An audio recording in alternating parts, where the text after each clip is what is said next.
Bienvenue à tous dans le 6e épisode de Radio Thermopyle. Moi c'est Dagon et avec moi aujourd'hui on a Derrick, Salut à tous. Adoc Salut. et Anya. Salut. Et aujourd'hui on va dédier l'épisode à un seul sujet qui est celui de l'incendie qui a ravagé Notre-Dame de Paris.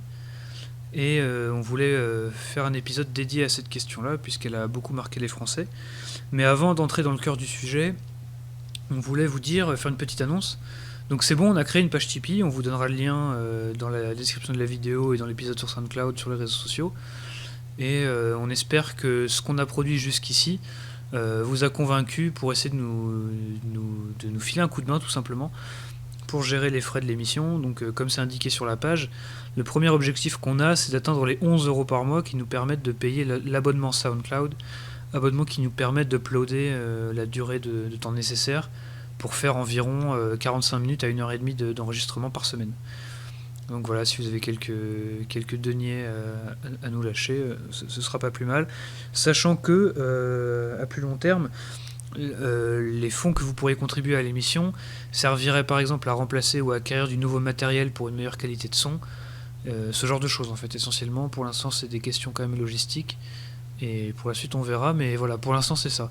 Donc si jamais ça vous intéresse de nous aider à continuer l'aventure avec un peu de soutien, visitez le lien et puis posez-nous des questions, écrivez-nous un mail et puis on essaiera de faire de notre mieux pour y répondre. Voilà. Donc maintenant on peut aller directement dans le vif du sujet. Donc pour un bref rappel des faits, même si ça semble un peu superflu actuellement, donc c'était lundi dans fin d'après-midi, début de soirée, qu'un incendie s'est déclaré dans la cathédrale Notre-Dame de Paris et qui a quand même causé des dégâts importants puisqu'on considère que environ 25% de l'édifice a été brûlé, qui concerne essentiellement donc la charpente de l'édifice. Et on a perdu par exemple la flèche de la cathédrale qui était quand même un de ses éléments les plus connus. Donc l'incendie s'est déclaré vers 19h et quelques. Ouais, c'est presque 20h. Voilà, et donc l'incendie s'est fait. Évidemment, les pompiers sont intervenus le plus vite possible, mais ce qu'ils disaient, c'est que d'intervenir sur une structure de cette ampleur, c'était quand même particulièrement compliqué. C'était pas un bête feu d'immeubles d'appartements auxquels ils sont habitués. Donc ça nécessite énormément de moyens. Je crois qu'à son pic, il y avait plus de 400 pompiers de Paris mobilisés simultanément. Bon, c'est une opération... C'est que les efforts étaient concentrés, si j'ai bien compris, surtout sur le fait de préserver en fait déjà les œuvres, donc d'évacuer les œuvres présentes et de préserver en fait ce qui n'avait pas commencé à brûler. Le parti pris étant de laisser cramer ce qui avait déjà commencé à brûler, quoi. Puisque effectivement c'était pas possible d'éteindre vraiment. Il fallait faire un choix, quoi. Donc voilà. Ça peut se comprendre. Et donc, alors le feu a été éteint intégralement quand? C'est-à-dire que ça a pris... le lendemain matin vers 9h. Ouais. Le mardi matin vers 9h. Et donc, donc à la fin de cet incendie, donc comme je l'ai dit, 25% de l'édifice qui a été brûlé. Bon, on a sauvé, si j'ai bien compris, la majeure partie des œuvres d'art qui étaient situées à l'intérieur. Voilà. Les reliques aussi. Oui, les reliques, effectivement. Et donc, bien entendu, c'est un véritable émoi populaire qui s'est créé, puisqu'on a vu de nombreuses images où les Parisiens étaient massés autour de la cathédrale à l'observer. Il y a eu des prières, des appels à la prière pour le coup de fidèles. Ça a quand même été un grand moment de mobilisation, on peut le dire. Et on voulait donc, après ce bref rappel des faits, poser la première question la plus évidente, qui a été celle des réactions qu'on a eues face à cet événement. Je pense que la plupart d'entre nous, la plupart d'entre ceux qui nous écoutent, on était tous un peu sous le choc. Moi personnellement j'étais vraiment abasourdi, c'est-à-dire que en plus là en fait avec le recul on se dit au final il n'y a que la toiture qui est partie, il y a quand même la majorité qui a été préservée, donc en fait c'est bien. Mais sur le moment quand on voyait les images de la cathédrale en flammes et tout, en plus quand les pompiers annonçaient qu'ils n'allaient pas pouvoir maîtriser le feu, etc., moi j'ai eu vraiment, ça m'a vraiment fait de la peine de me dire s'il faut, mes enfants verront pas Notre-Dame, elle sera totalement rayée de la carte. C'était un peu une catastrophe dans mon esprit, quoi. Oui, moi également, j'étais très très choquée, mais aussi je pense que je suis tombée aussi dans le côté dramatique. Je me suis dit ça y est, il y aura plus rien du tout, plus aucune pierre. Mais voilà, c'était plutôt l'état de choc qui faisait ça. Et aussi, les images étaient très impressionnantes avec tout cet énorme nuage de fumée. Une fumée jaune, c'était Ouais, assez étrange. ouais, tout à fait. Et c'est vrai que non, moi j'étais assez dévastée. C'est après seulement avec un peu de recul que ça allait mieux. Mais c'est vrai que sur le coup, c'était très fort ce monument qui est le monument le plus visité d'Europe. Hein. Ouais. Donc, C'est une part de notre histoire, une part de notre rayonnement à l'international. C'est pas rien quoi. Enfin, Moi, surprenamment, non, j'étais pas sur le coup. En fait, ma mère m'a envoyé un message pour me dire ouais, il y a Notre-Dame qui brûle. Je me suis dit, bon, il y a eu un tout petit départ d'incendie, rien de. Je me suis dit, ouais, non, c'est rien de grave, rien de grave. Je lui ai dit, bon, ça va se maîtriser. Puis elle me dit, non, il y a la flèche qui est tombée. Là, d'un coup, j'ai compris, ah non, c'est pas un petit incendie, c'est vraiment un gros truc. Puis j'étais dans un bar, et du coup, ensuite, il y a la télé qui l'a mis. Et là, d'un coup, oui, j'ai vu l'ampleur du truc, et gros silence dans le bar. Tout le monde s'est retourné dans la télé, regardait, attendait que ça se calme ou qu'on réussisse à faire quelque chose. En tout cas, on attendait.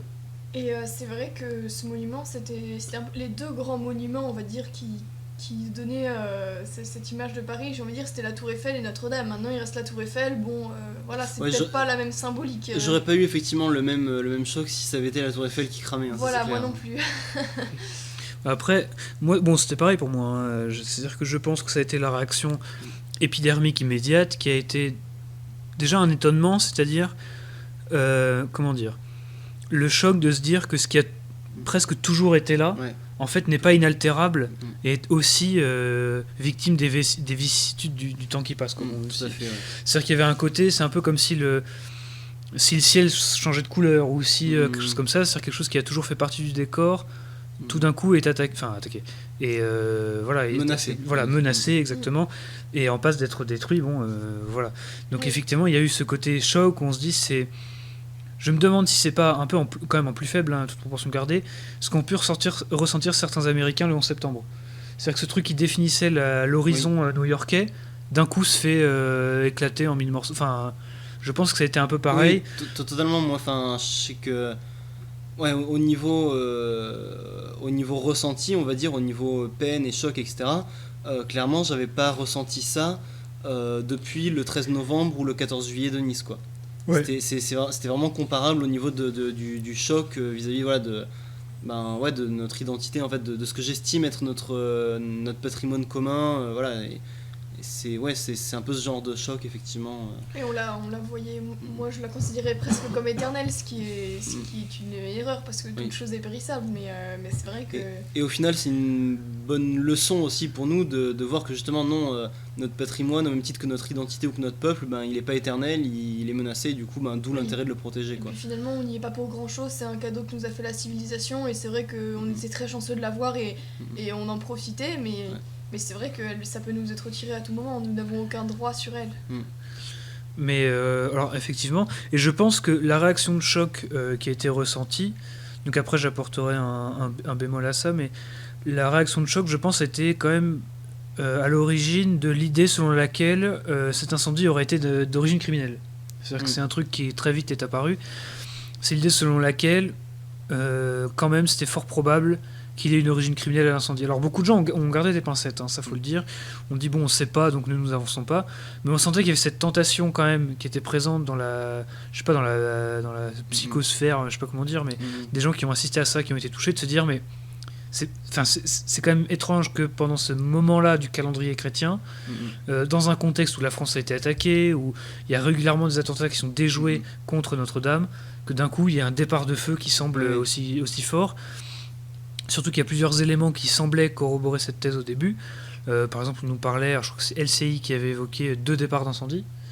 Oui, on m'a dit ça. Effectivement, à partir du moment où on m'a dit il y a 2 départs d'incendie, moi je me suis dit si c'est vrai, c'est forcément criminel. Et du coup, effectivement, l'idée fait du chemin, c'est clair. Voilà. Après, je voudrais dire aussi que je comprends aussi ces tendances, parce que dans les médias, on a tellement l'habitude de se faire tromper, on nous ment, on nous cache des choses. Enfin, c'est vrai que quand même, il y a ce côté où on ne dit pas franchement les choses. Du coup, je suis pas de là à défendre tout ce qui est les thèses complotistes, etc. Mais je comprends aussi cette tendance des gens à direct être sur la défensive, en fait. Parce que c'est vrai qu'ils ont parfois raison. Disons, en fait, moi je comprends la volonté de trouver un responsable en fait. C'est normal en fait, quand il nous arrive un truc dans notre vie, un truc mauvais, tout ça, on cherche toujours un responsable. On se dit forcément il y a quelqu'un derrière, ou voilà. Même quelqu'un derrière, ça peut être votre frère, votre maman, votre voisin, voilà, ça peut être n'importe qui. Mais voilà, on essaie toujours de trouver un responsable, et forcément le responsable c'est pas nous-mêmes. Et donc oui, c'est normal, c'est tentant de vouloir trouver un responsable à un événement traumatisant. Après, sur le côté, ouais, les médias nous mentent, etc. Faut arrêter. Si quelqu'un, si l'incendie est d'origine criminelle et que l'enquête amène les preuves de ça, mais qu'on nous le cache, ce serait un scandale pas possible. Aujourd'hui, on peut pas cacher les choses. Dire que les médias nous mentent, etc. Ce que je voulais dire, je voulais pas dire qu'ils allaient le cacher si c'était criminel, mais c'est juste que de manière générale, on peut pas franchement dire que les médias abordent les sujets. Le pacte de Marrakech, les médias n'en ont pas parlé, et ça veut pas dire pour autant qu'ils nous ont menti, ils nous ont pas dit qu'il y en avait pas, mais ils ont pas abordé le sujet, tu vois, ce genre de choses qui fait que les gens, bien sûr, mais bon, là tu peux pas mettre attaqués. Un truc comme ça sous le tapis, à mon avis. Non, mais je pense que ce qu'elle voulait dire, et si c'est ça, je suis absolument d'accord avec, c'est que la manière dont la machine médiatique a fonctionné depuis maintenant plusieurs décennies fait qu'on sait très bien dans quel sens ils ont un biais. De telle sorte qu'ils s'arrogent le droit de sélectionner les sujets, les angles, et ensuite de proposer un commentaire soi-disant neutre qui en fait est orienté, de telle sorte qu'il y a une véritable défiance médiatique en France, un des pays où on fait le moins confiance aux médias, et donc c'est logique que lorsqu'on ne fait plus confiance à la classe médiatique intégralement, on en vienne à se dire que de toute façon, s'il y avait... que leur couverture de l'enquête ou des événements ne peut pas être tenue comme la seule source d'information viable, et par conséquent le désir de trouver des solutions alternatives. Alors on en pense ce qu'on veut, mais pour moi c'est explicable et ça se comprend intégralement. Maintenant, ce qu'il faut bien voir, il y a aussi quelque chose d'intéressant, c'est que donc, au moment où on enregistre cet épisode, il n'y a pas d'élément solide qui permet d'affirmer la thèse criminelle. Ça a peut-être changé, on ne sait pas, on découvrira peut-être d'autres éléments par la suite. Pour l'instant, il semblerait quand même que c'est la thèse accidentelle qui soit privilégiée. Mais ce qui est intéressant, c'est qu'en réalité, on n'a pas beaucoup plus d'informations qui nous orientent vers la thèse accidentelle que vers la thèse criminelle. Et pourtant, c'est la thèse accidentelle qui est a priori favorisée. C'est-à-dire qu'on part du principe que c'est un accident, et si jamais il y avait beaucoup d'éléments qui allaient dans le sens contraire, on pourrait infléchir la thèse. Mais c'est intéressant ça, parce que c'est-à-dire que soyons très clairs, si jamais c'est d'origine criminelle, on sait qui sont les criminels. Enfin, je veux dire, il n'y a pas de... criminels ou terroristes, d'ailleurs. Il peut y avoir... Non, en vrai, évidemment, non, il y a quand même plusieurs hypothèses. Ça peut être... Évidemment, on pense tous à un islamiste, hein. Bah oui. Mais après, il y a aussi... je crois que la majorité, en tout cas une bonne partie des profanations, je vais pas m'avancer, mais une bonne partie des profanations qui sont faites en France, c'est fait aussi par des groupes qui sont ultra minoritaires et qui représentent rien, mais des satanistes qui aiment ça, hein, qui font ça par conviction. Et il y a aussi l'hypothèse d'un pyromane qui ait voulu se faire un kiff en se disant allez, je vais foutre le feu à un monument.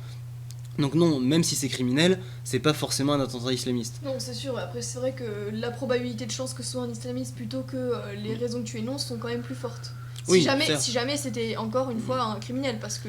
Après, c'est vrai effectivement qu'on a tendance à mettre criminel et terroriste dans le même paquet, parce qu'on fait... voilà, mais c'est pour la même raison. Mais voilà. Mais donc du coup, très vite, il y a eu ce truc-là. Alors, on a vu des vidéos avec une silhouette qui se baladerait, etc. Bon, c'était un pompier, hein, mais bon... Voilà, mais c'est vrai qu'il semblerait qu'il y ait une sorte de...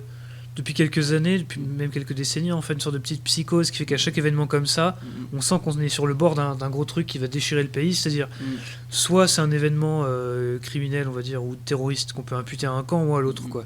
C'est-à-dire que dès qu'il y a un massacre quelque part maintenant, la question c'est est-ce que c'est un islamiste ou quelqu'un d'un autre camp, de sorte que chacun puisse se rejeter le truc dessus. Bon, c'est quand même pas une atmosphère très saine, quoi. Ce que tu dis est vrai, mais là où je suis pas d'accord, c'est que tu dis que ce serait depuis quelques années, alors qu'en fait ça a toujours été ça. Moi je vois l'exemple que j'ai eu en tête immédiatement, c'est l'incendie de Toulouse qui a eu lieu en 1463.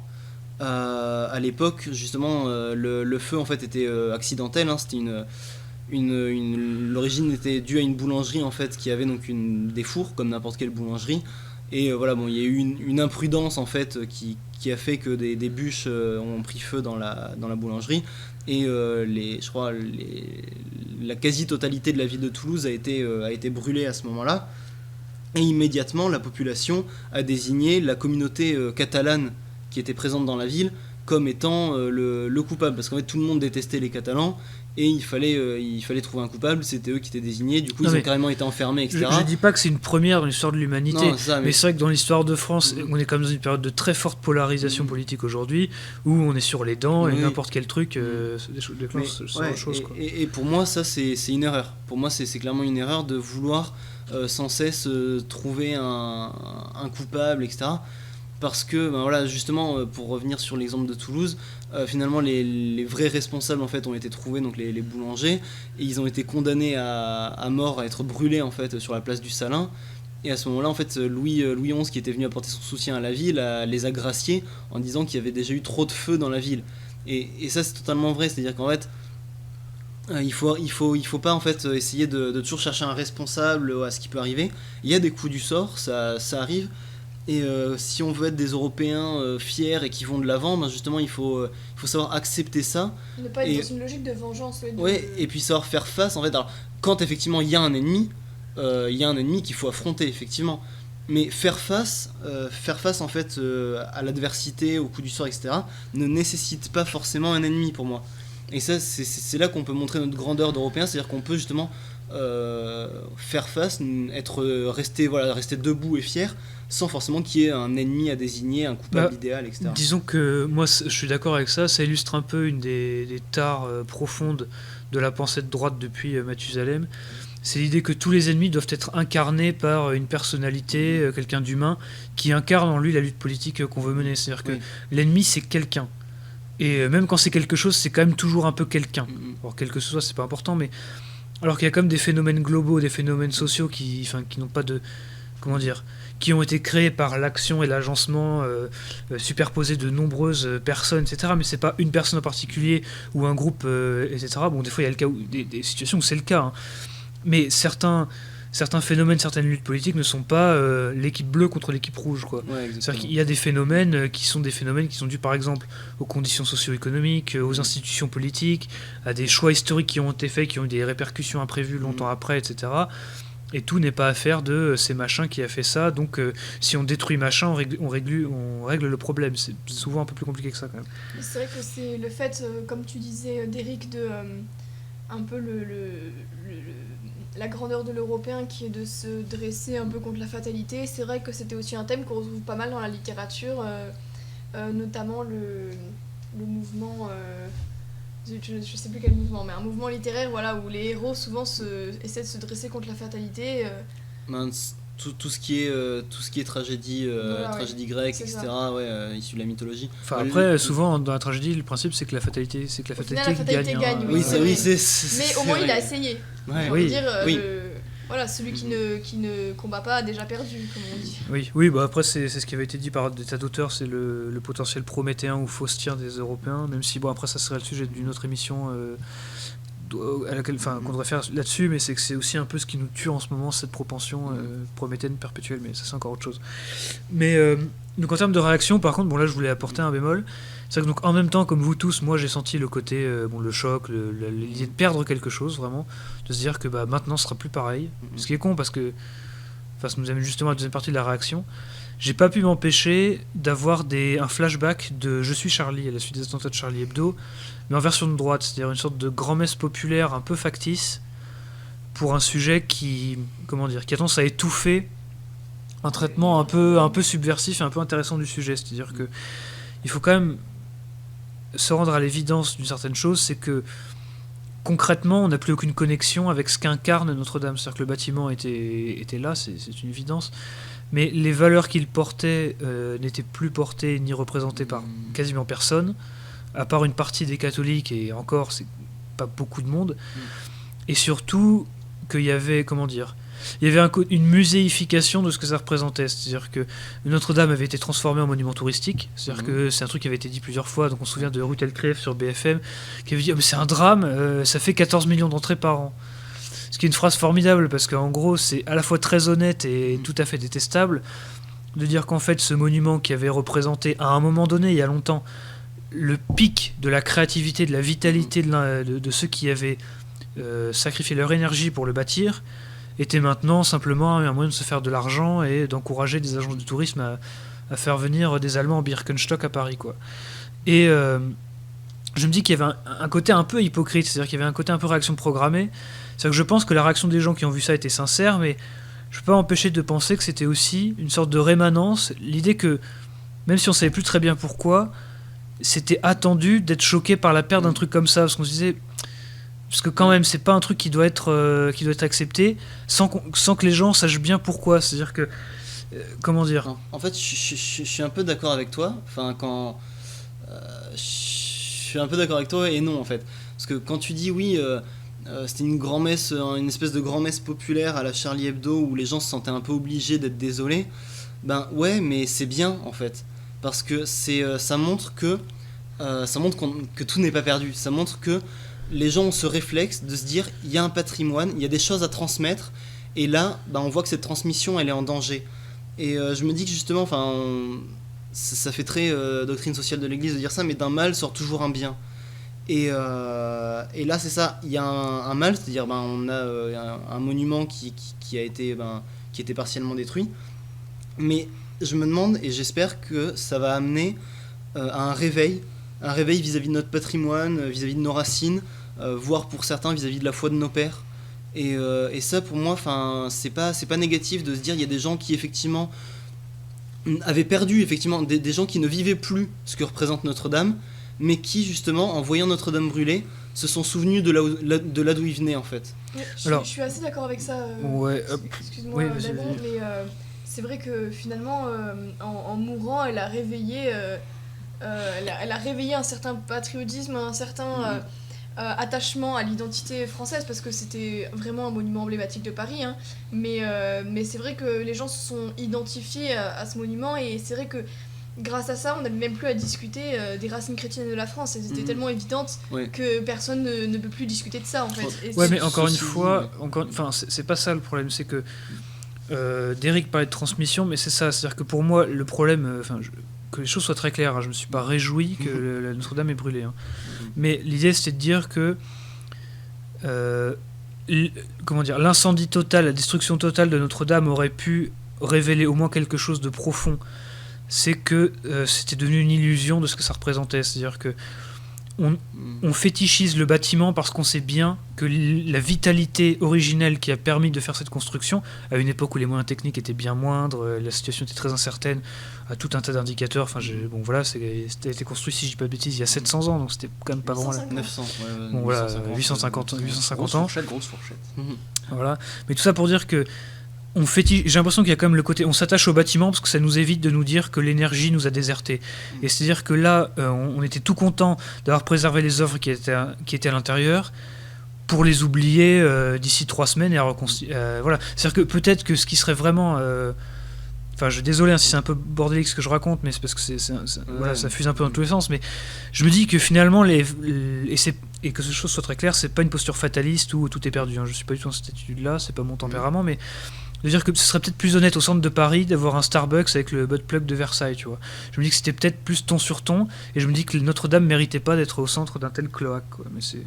Et c'est vrai qu'il y a ce côté aussi où du coup on veut plus garder ces monuments du passé, pas tellement parce que ils font partie de notre identité, etc., mais un peu comme si c'était dans un musée, on le met dans une vitrine, on le regarde de temps en temps, et bon voilà, c'est quelque chose qu'on possède et que on ne veut pas perdre, quoi. Mais et c'est pour ça aussi que je comprends que on veuille aussi pas passer à autre chose, mais aussi qu'on se remette en question et que nous aussi on soit capable de faire des choses aussi belles et pas forcément vivre sur les acquis du passé.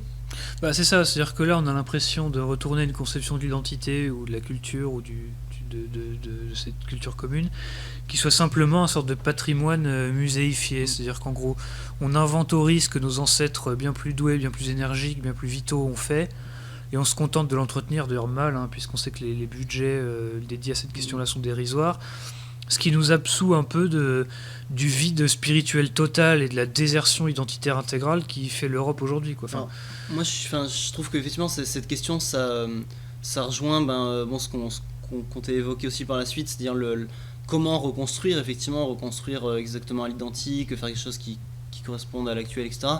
Mais Donc effectivement, cette question-là, de savoir comment on réagit à une destruction de quelque chose qui vient du passé, effectivement, elle se pose quand on voit effectivement que ces forces vives qui nous animaient ont disparu, cette créativité, ce sens de l'esthétique et du beau a disparu dans notre civilisation, ça c'est une évidence. Mais en revanche, se dire que ce serait légitime qu'un Starbucks ait remplacé Notre-Dame, même si je sais que tu caricatures en disant ça, mais pour moi non, c'est pas forcément, je suis pas d'accord avec ça, parce que l'identité, pour moi, effectivement c'est une force vive, c'est un élan, c'est quelque chose, c'est quelque chose d'immatériel, mais c'est aussi quelque chose de matériel.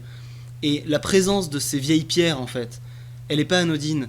Pour moi, elle sert à incarner notre identité, et elle sert à la rendre justement préhensible et à faire que justement c'est pas que des idées, c'est pas que de l'immatériel, l'identité. Ouais, mais tu dis ça, mais je veux dire, désolé, mais empiriquement, c'est faux. C'est-à-dire que ce qui est manifeste, c'est qu'on a les pierres, mais l'esprit a intégralement, j'exagère, a depuis très longtemps, quasiment intégralement déserté notre pays. C'est-à-dire que préserver le patrimoine plutôt que l'énergie, c'est plutôt l'inverse qu'il faudrait faire. Ça veut pas dire qu'il faut tout détruire. Non, pour moi justement il faut faire les deux, mais c'est-à-dire que je me dis que c'est possible de se baser sur le patrimoine pour régénérer notre énergie.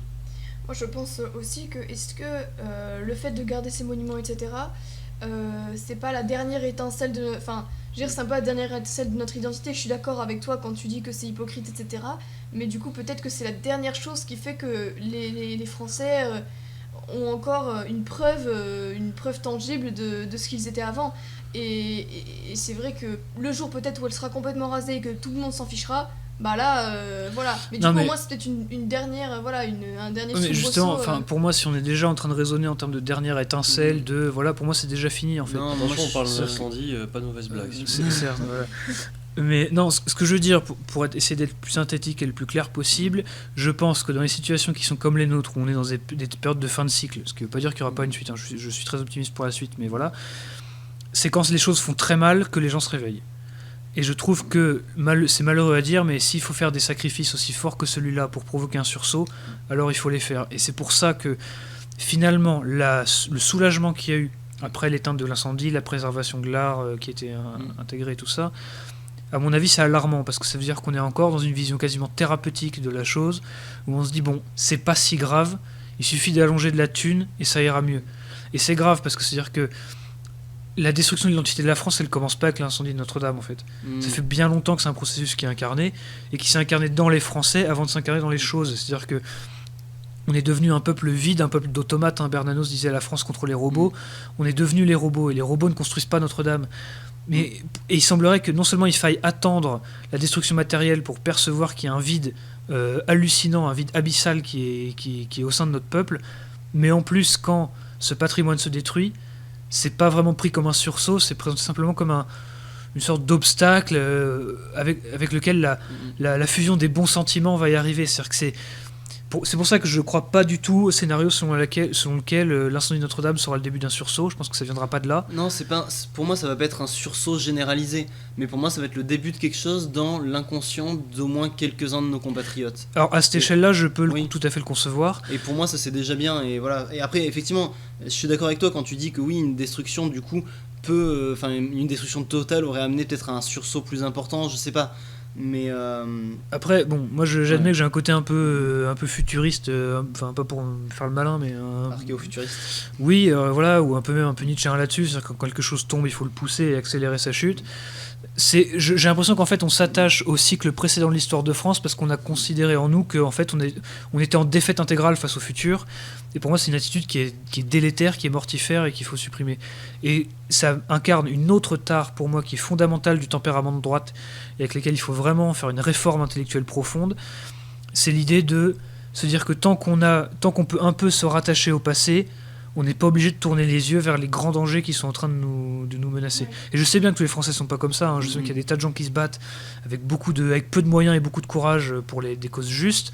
J'espère en faire partie à mon échelle et tout ça. Et c'est pour ça qu'il faut continuer à lutter. Et encore une fois, je suis pas fataliste, je suis pas défaitiste, mais pour moi, il y a encore ce truc-là où on s'attache aux ruines de Notre-Dame pour se dire que tant qu'elle est reconstruite, finalement, ça va. Non, pour moi, je suis absolument pas d'accord parce que pour moi, justement, ceux qui luttent, justement, tu dis, il y a des gens qui luttent quand même pour des nobles causes face à des grands défis, des grands dangers, etc. Ouais, mais en fait, pourquoi est-ce qu'on lutte face au grand danger, par exemple, de l'immigration, parce qu'on est attaché justement à ce patrimoine. Je veux dire, moi, personnellement, mettons, demain, la remigration se fait, mais on perd notre patrimoine, pour moi, ce serait une défaite, en fait. C'est-à-dire que, ok, on peut se retrouver dans une Europe peuplée uniquement d'Européens, mais si on perd l'héritage de nos ancêtres, au final, préserver uniquement des gènes, pour moi, c'est pas ça le cœur du problème. Après, je dirais pas que ce serait une défaite, mais ce serait une perte lourde.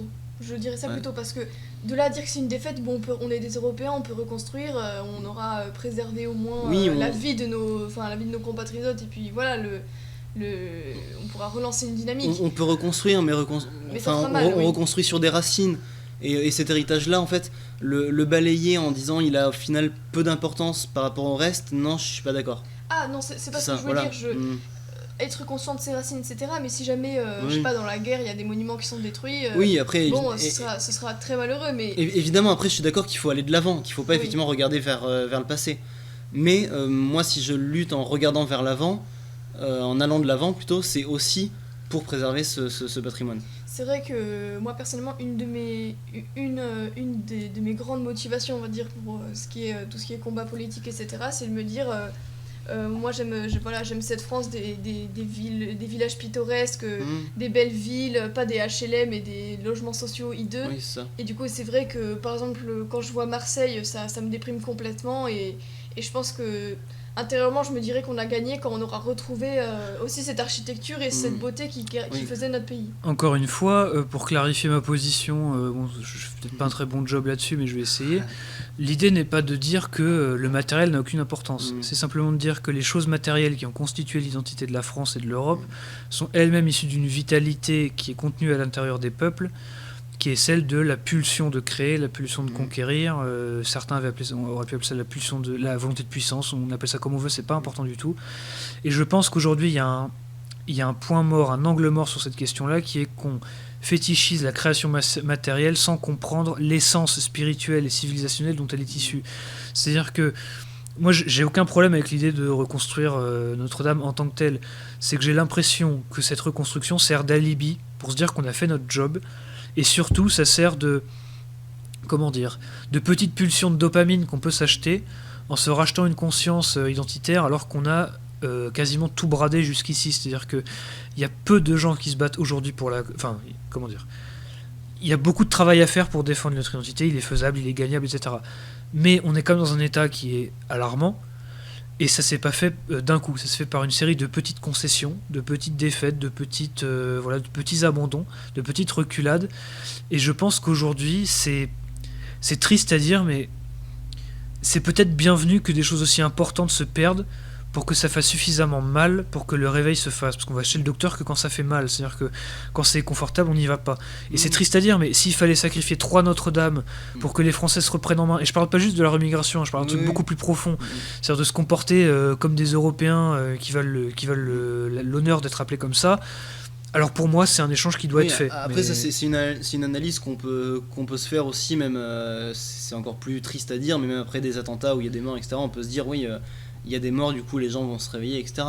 Donc là-dessus, oui, je suis en partie d'accord. Mais pour moi, voilà, ça enlève rien. Pour moi, même si effectivement cette analyse-là de se dire c'est peut-être un sacrifice à faire pour provoquer à accepter plutôt, c'est un sacrifice à accepter pour encourager le réveil de nos compatriotes, pour moi ça enlève rien déjà à la douleur que ça peut légitimement produire, et ça enlève rien non plus à la légitimité des moyens mis en œuvre pour reconstruire, etc. Voilà. Juste une dernière remarque et après voilà. C'est que j'ai aussi une analyse un peu que je considère, jusqu'à présent j'ai pas considéré mon point de vue comme cynique, mais là qui va peut-être l'être un peu, qui est que si Notre-Dame avait été intégralement détruite, ça nous aurait au moins épargné ce qui est évident qui va se produire dans les prochains mois, les prochaines années, c'est-à-dire la réinauguration de Notre-Dame avec un mariage gay, une lecture du Coran, quoi. C'est-à-dire qu'au moins ça nous aurait épargné cette infamie, ce qui aurait été pas mal, parce que... Mais je pense que justement, si ce genre de choses se produisent, il y a beaucoup de gens qui vont crier au scandale en disant que c'est une nouvelle destruction en fait de Notre-Dame, parce qu'ils y verront aussi, au-delà des pierres, ils y verront aussi l'âme. Et voilà, et t'as dit exactement ce que je dénonce, et c'est tout ce que je veux dire.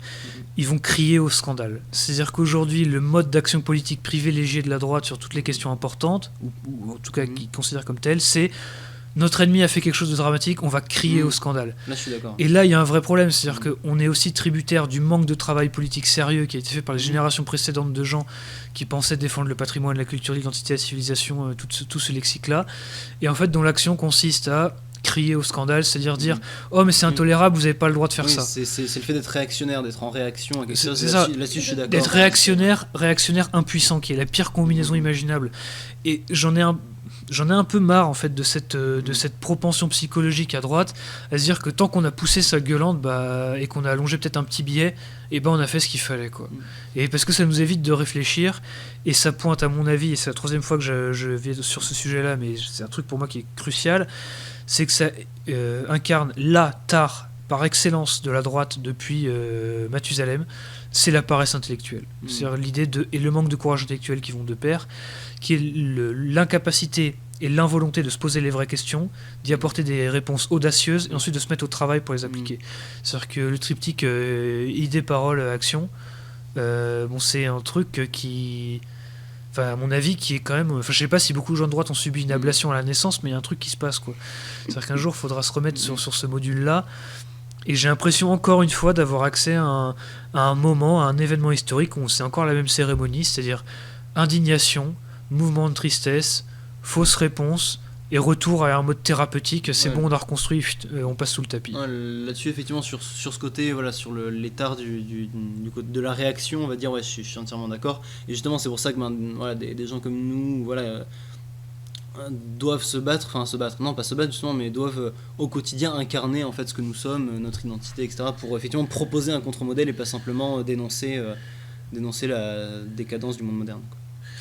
Et du coup, ça peut nous permettre donc chronologiquement aussi d'intégrer la nouvelle question qui est celle de la reconstruction, puisqu'on a beaucoup parlé de la reconstruction. Donc la question c'est, faut-il reconstruire Notre-Dame, et si oui, comment ? C'est vrai que j'ai vu que ça avait choqué beaucoup de personnes, les possibilités que des architectes refassent du contemporain à la place de la flèche. Et moi, c'est vrai que je suis assez tentée de dire qu'il faudrait refaire dans le même style, mais avec des ouvriers français et compétents du style. C'est vrai que les compagnons du devoir avaient dit qu'ils auraient été enthousiasmés de refaire ce chantier. Après, voilà, on peut toujours ajouter quelque chose, mais il faut que ce soit harmonieux.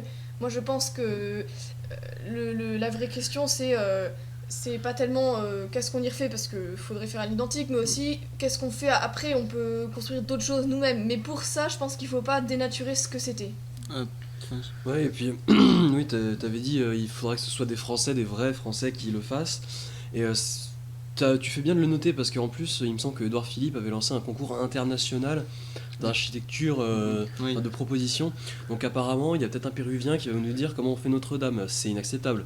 C'est un symbole aussi fort, il faut que ce soit refait par des Français. Sur le côté effectivement international, etc., je suis entièrement d'accord. Après, quand tu dis il faut pas dénaturer parce que voilà, il faut faire comme à l'original, au final, ce qui a été détruit, enfin la principale chose qui a été détruite, c'est la flèche, la flèche qui est pas du tout d'origine. C'est la flèche de Viollet-le-Duc qui date du 19e siècle. Et alors bon, même si là en l'occurrence il a fait du très bon boulot. Après il a respecté l'esprit du monument, voilà, c'est ce que je veux dire. Mais en fait ça pose justement une question qui est en débat depuis les origines de l'archéologie en fait. Chez les archéologues, c'est la question de savoir comment est-ce qu'on restaure une œuvre, un objet, un monument. Et là-dessus, il y a plusieurs écoles. Il y a le fait de ne rien ajouter. Si ça a été détruit, on a juste des morceaux, et on conserve les morceaux. Il y a aussi le fait de reconstituer des pièces du puzzle manquantes, mais en montrant que ça a été constitué. On le voit souvent dans des musées, des objets, ça se fait souvent sur les objets du quotidien, ou alors même sur des mosaïques, etc., de mettre du plâtre blanc en fait, où on reprend les morceaux. Par exemple, si vous avez une amphore, vous avez les morceaux d'amphore qui ont été trouvés, et ensuite avec du plâtre blanc on reconstitue l'ensemble pour dire à quoi ça aurait ressemblé, mais pour montrer la différence entre l'objet historique et la reconstruction. Il y a aussi le fait, voilà, la volonté de refaire exactement à l'identique. Il y a aussi voilà, la position, enfin voilà, ce qui a été fait par Viollet-le-Duc de refaire la chose dans l'esprit du siècle qui est censé être représenté. Là, ça la limite en fait, qui est notamment montrée justement par Viollet-le-Duc, pas sur Notre-Dame, mais lequel plus criant, c'est Carcassonne.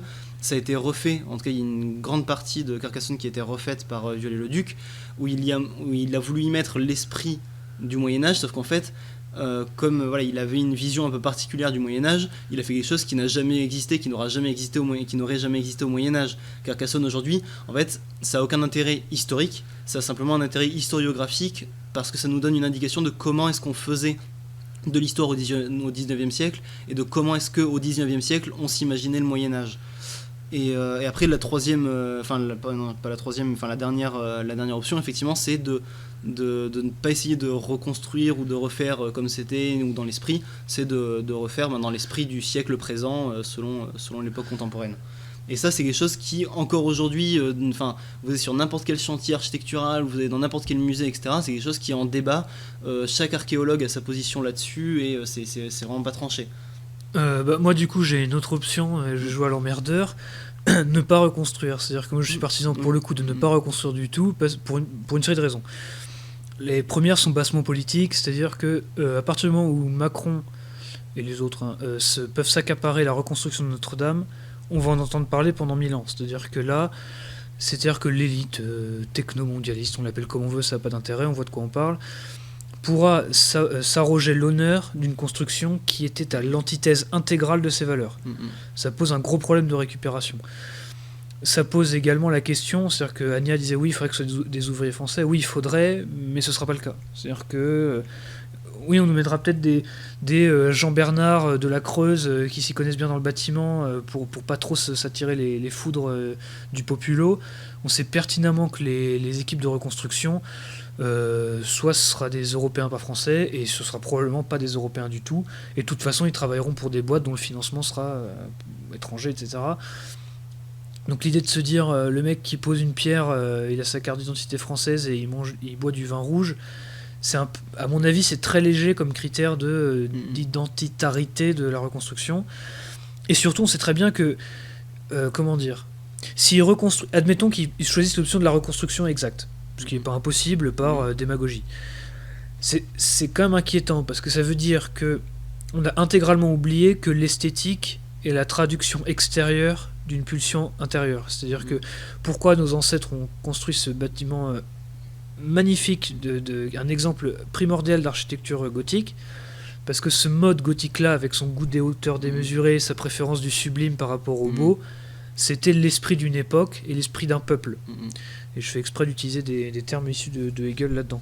C'est-à-dire que c'était l'incarnation de ce que c'était la France européenne de l'époque où ça a été construit.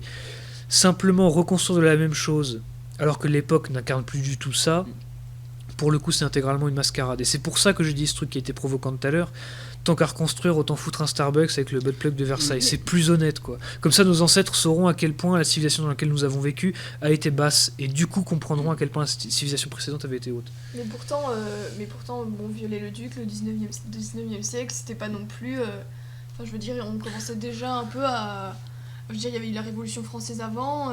Il s'agit pas ici... mais il y avait un sens de l'esthétique. C'est vrai que moi, en fait... je suis d'accord avec toi, Dagon, quand tu dis que voilà, il va y avoir de la récupération politique et que c'est illégitime en fait de la part de ce gouvernement ou de nos élites actuelles de récupérer ce symbole de notre identité. D'un autre côté, effectivement, la notion de patrimoine, au final, elle existe que depuis la Révolution française, parce que avant, on se posait pas la question effectivement de savoir est-ce qu'on va préserver ce qui a été fait avant ou pas, machin. Non. Si cet incendie était survenu au Moyen-Âge, on aurait reconstruit comme ça nous venait, et pas du tout en essayant de reproduire la même chose. Et là-dessus, effectivement, je trouve que c'est un bon ce serait en fait un bon réflexe dans une société idéale, de se dire, ben oui, il y a ça qui s'est produit, ben c'est pas grave, on va aller de l'avant, et nous maintenant qu'est-ce qu'on peut faire. En fait, ce qu'il y a, c'est que voilà, avant, quand je dis avant, au Moyen-Âge, on se posait pas la question de savoir comment c'était avant, on se pose la question de comment faire mieux que ce que c'était. On va en profiter pour effectivement se dire, bon, ça a été détruit, bon, on va le refaire, mais on va le refaire mieux. Le problème, c'est qu'aujourd'hui, notre société justement a perdu tout sens de l'esthétique, tout sens du beau, tout sens même du bien, de la vérité, enfin voilà.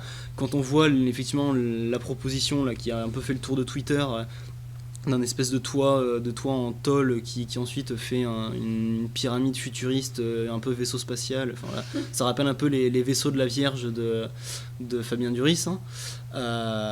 Effectivement, quand moi je vois ça, je me dis que le moindre mal, en fait, enfin le moindre mal, je me dis que je préfère effectivement que pour l'instant on muséifie un peu, qu'on reste un peu figé.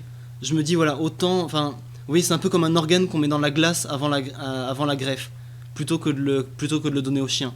Tu vois, je me dis là en fait, reconstruire à l'identique, c'est préserver ce qui peut encore l'être, parce que là effectivement actuellement notre société n'est pas encore prête à aller de l'avant pour reconstruire une grandeur européenne et refaire voilà ce qui... Et voilà, moi je suis intégralement de l'opposition opposée, mais... mais je te rejoins un peu sur la volonté de ne pas reconstruire, parce que il faudrait laisser cette cicatrice, rappeler aux gens, voilà, avant vous en avez rien à foutre, maintenant vous allez bouger vos culs un peu. Et laisser ça, oui, quelque temps, temporairement, et reconstruire une fois que l'élan qu'il faut avoir pour pouvoir construire, pour pouvoir prétendre reconstruire ce bâtiment, revienne. Moi je suis assez d'accord avec ça, parce que c'est peut-être une question de tempérament, hein, mais moi quand je vois des ruines, ça me donne envie de construire. C'est-à-dire que quand je vois des ruines, je me dis, mais je sais pas l'expliquer, hein, mais ça me donne envie de faire plus, de faire mieux, de faire plus beau, etc. Oui. Par contre, le fait de voir une sorte de fausse plastique, une sorte d'imitation en toc de ce qu'a été la cathédrale, je trouve ça mais mortifère et triste au possible. C'est-à-dire que je préfère des belles ruines à une reconstruction malhonnête et illégitime, en fait. C'est vrai que quand on voit des belles ruines, souvent moi j'imagine, voilà, je veux dire, ça pousse à l'imagination, à se dire qu'est-ce qu'on aurait pu mettre là, comment ça aurait pu être.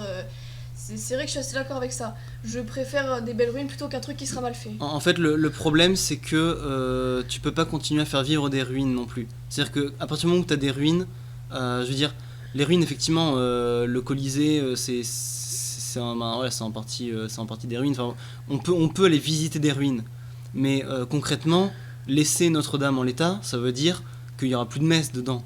On va pas faire une messe avec s'il n'y a pas de toit, il pleut dedans. Non, le but c'est aussi de continuer à faire vivre ces monuments et ces bâtiments. Oui, mais juste pour moi ils vivent pas. Pour moi c'est très clair. C'est des instruments de tourisme. Et tu parlais des messes. Alors effectivement, ce serait le meilleur argument. Enfin, de ce que j'ai compris, c'est quand même des messes modernistes. C'est quand même assez peu encourageant. C'est-à-dire qu'aujourd'hui l'église ça changerait en fait que ce soit une messe en fait. Voilà. Alors ça c'est moderne, parce que moi parce que là c'est la différence, c'est que bon, moi je suis pas catholique, donc j'approche ça d'un angle différent. Mais c'est que quand je vois à peu près l'état de l'église aujourd'hui, je me dis qu'il mérite plus de foutre les pieds à Notre-Dame, quoi. Honnêtement, je suis assez d'accord avec ce que tu dis, Dagon, c'est-à-dire que si c'est pour que ce soit des messes avec des mariages gays et voilà, ça quand même, autant s'abstenir. Non mais l'église même si on l'appelle moderne, ne célèbre pas de mariage gay, hein. Qu'on soit bien clair. Non mais je veux dire à l'avenir. À l'avenir, ça n'arrivera pas. Qui dit que ça n'arrivera pas, franchement. J'apprécie beaucoup ton optimisme militant, mais je suis sûr qu'il y a 60 ans, quand t'allais voir dans une dénomination protestante de l'Arkansas en leur disant bah les gars, dans 60 ans vous aurez une femme lesbienne prêtre qui fera des mariages transgenres, les gens se sont dit mais bouge ton cul, qu'est-ce que tu racontes, Zozo. Bon bah aujourd'hui c'est ça le protestantisme. Voilà, et donc là on part sur la discussion théologique. Dans l'inconstant. Voilà. Et voilà. Après il y a quand même la première évêque suédoise catholique qui est lesbienne. Et en Suède, donc le catholicisme n'est pas à l'abri de ce. Alors là, j'avoue que j'ai pas vu ça, une femme évêque dans l'église catholique romaine. Il me semble, oui, en Suède. D'accord, j'avoue que là, moi, je peux pas répondre à ça parce que j'ai pas. Alors qu'elles soient lesbiennes, il y a des prêtres qui sont homosexuels, comme il y a des catholiques qui sont homosexuels.